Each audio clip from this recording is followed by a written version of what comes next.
Menteri Pariwisata dan Ekonomi Kreatif Sandiaga Uno memperkirakan saudara pemasukan event Piala Dunia U17 di Indonesia berkisar 100 hingga 150 miliar rupiah.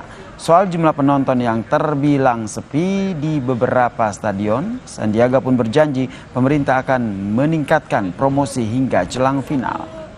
2, 3, lagi 1, 2, 3. Kami menaksir antara 100 sampai 150 miliar secara total, itu bisa dihasilkan dari dampak ekonomi.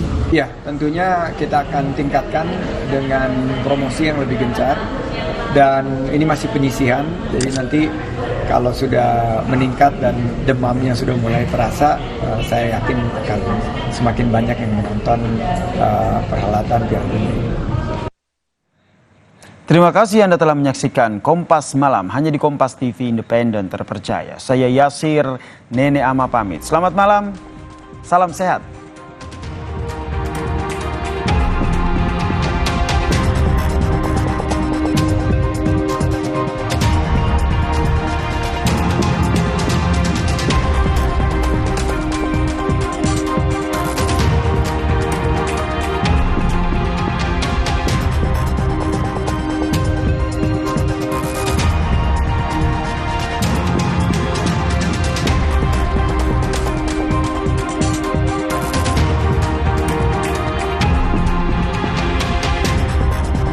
Terima kasih Anda telah menyaksikan Kompas Malam yang didukung oleh